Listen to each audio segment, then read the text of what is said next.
안녕하세요. 된 멘토 신범철입니다. 오늘 알아볼 기업은 경농이고요. 경농에 관련된 이슈는 어떤 것들이 있는지 한번 같이 살펴보도록 하겠습니다. 일단 경농은 비료 제조업 사업 부분에서는 종속회사인 조비를 통해서 운영이 되고 있다라는 거죠. 그리고 이 국내 농업용 비료 시장에서는 매년 8에서 9%에 대한 시장 점유율을 기록하고 있다라는 겁니다. 그리고 이 점유율에 대한 부분에서는 크게 등락이 없기 때문에 이 비료 시장에서는 안정적인 시장을 확보하고 있다라는 거죠.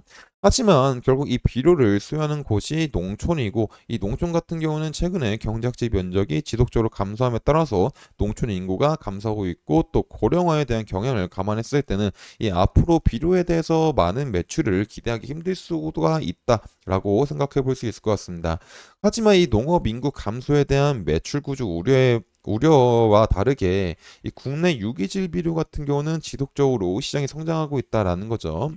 여기 유기질 비료에 대한 시장 규모가 상승할 수 있는 이유는 최근에 환경 규제 강화로 인해 가지고 복합 비료 대비 유기질 비료에 대한 산업에 대한 수요가 증가하고 있기 때문이다라는 겁니다. 또한 이제 정부 같은 경우도 이런 복합 비료 즉 화학 비료에 대한 보조 지원 폐지 및 유기질 비료에 대한 지원 확대와 친환경 농업 육성 추진 정책에 의해서 지속적인 성장세를 보이고 있다라는 거죠. 그리고 또 최근에는 전 세계적으로 환경 규제에 대한 강화 추세가 강하기 때문에 이 강화 추세가 친환경 농산물에 대한 관심에 또 집중이 되고 있다라는 겁니다.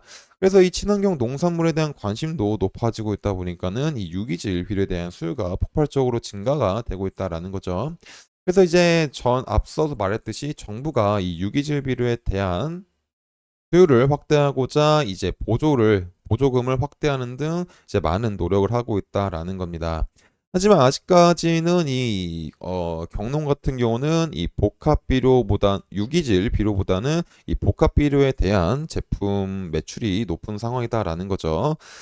그래서 이 경농 같은 경우는 이 국학 비료에 대한 시장이 점점 줄어들다 보니까는 이 시장에 대한 한계를 극복하기 위해서 유기질 비료에 조금 더 많이 힘을 실으면은 좋은 결과가 있지 않을까 싶습니다.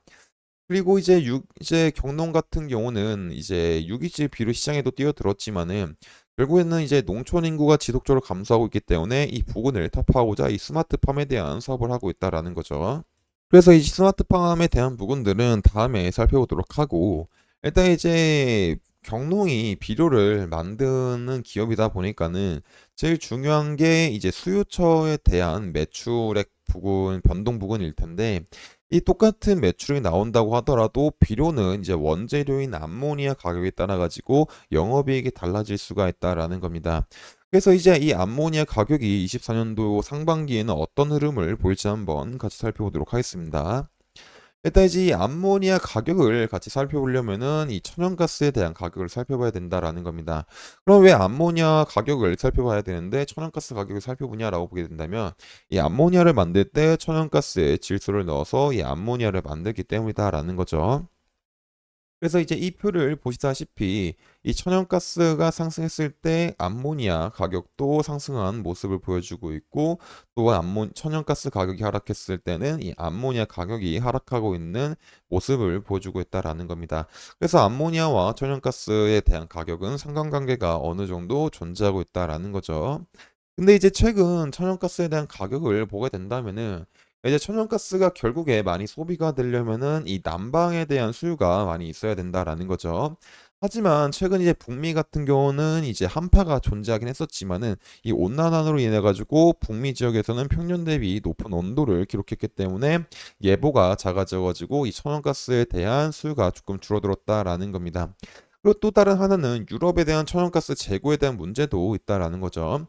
이제 유럽에 대한 천연가스 재고는 5년 평균으로 봤었을 때는 61.3% 정도인데, 최근에는 73% 수준까지 올라오게 되면서 5년 평균치보다 많은 양을 보유하고 있기 때문에 천연가스에 대한 수요와 어떤 재고에 대한 문제를 생각해 보면은, 이 천연가스가 이제 상승을 해도 그렇게 큰 폭으로 상승하지 않을 거다라고 생각해 볼 수 있을 것 같습니다. 그래서 24년도 상반기까지는 이 천연가스에 대한 가격이 어느 정도 조금 안정화가 되지 않을까라고 볼 수 있고, 결국 이 천연가스 안정화를 통해서 암모니아 가격도 이제 안정화가 될 수 있지 않을까라고 볼 수가 있겠죠. 물론 이 암모니아에 대한 가격이 천연가스에 이제 영향을 받긴 하지만은, 또 다른 부분에 영향을 받을 수 있는 게 뭐냐면은 수소가 있습니다. 이 수소와 암모니아가 어떤 관계냐면 최근에 이제 수소 에너지가 점점 부각을 받고 있는 상황이다라는 거죠. 근데 이 과거에는 이 수소를 이제 보관하고 연료를 쓰기 위해서는 이 수소 탱크를 만들었었죠. 수소 탱크를 만들었을 때는 고온고압 방식과 저온 방식이 있다라는 겁니다. 근데 이 고온고압 방식은 생각보다 많은 수소를 담지 못하고 저온 방식 같은 경우는 이제 영하 250도 이하까지 낮춰야 되기 때문에 전력비 면에서는 굉장히 가성비가 떨어진다라는 거죠. 그래서 이제 이 수소를 운반하기 위해서 대체가 되고 있는 게 뭐냐면은 바로 이 암모니아다라는 겁니다. 결국에 24년도에 이 수소 생태계가 점점 마련이 되게 되면서 이 수소 캐리어로서 암모니아를 많이 채택하려고 하고 있는데 이에 따른 암모니아에 대한 수요가 소비가 많이 증가가 되면은 이 암모니아 가격이 천연가스 가격이 아무리 안정화를 하더라도 이 암모니아 가격은 다시 재차 상승할 수 있는 여력은 존재한다라는 겁니다. 하지만 아직까지는 이 암모니아를 통한 이 수소 캐리어 같은 경우는 사업 초기 단계이기 때문에 이제 많은 소비가 일어나지 않을 수 있어서 이 부분에 대한 어떤 걱정은 생각보다 이제 크지 이 부분에 대한 이제 염려는 크게 안 해도 될 것 같다라고 볼 수 있을 것 같습니다. 그리고 이런 부분들에 대해서는 제가 지속적으로 해서 여러분들한테 알려드릴 예정이다 보니까 이 경농에 관심 있으신 분들은 제 영상을 시청해 주시면 감사하겠습니다. 일단 이 경농에 대한 차트를 보게 된다면은 사실 크게 볼 건 없다라는 거죠. 결국 이제 뭐 작년 이제 11월 달에 이제 급등을 나왔었고 또 최고점인 16,150원 부근까지 떴었지만은 이때는 살충제에 대한 이슈로 뛴 거고 또 이 이유로 인해 가지고 그렇게 큰 변동성을 변동성을 보여주지 않는다. 그래서 이제 경농 같은 경우는 그냥 9,900원 부근에서부터 이 11,500원 부근 박스권을 형성하고 있다라는 거죠. 그래서 그래서 경농 같은 경우는 차트에 대해서 크게 이제 살펴볼 게 없기 때문에 이제 이런 부분들은 제가 나중에 다시 지속적으로 살펴봐서 여러분들한테 알려드리도록 하겠습니다. 그래서 경농에 관심 있으신 분들은 제 영상을 시청해주시면 감사하겠습니다. 이상 대형 멘토 신범철이었습니다.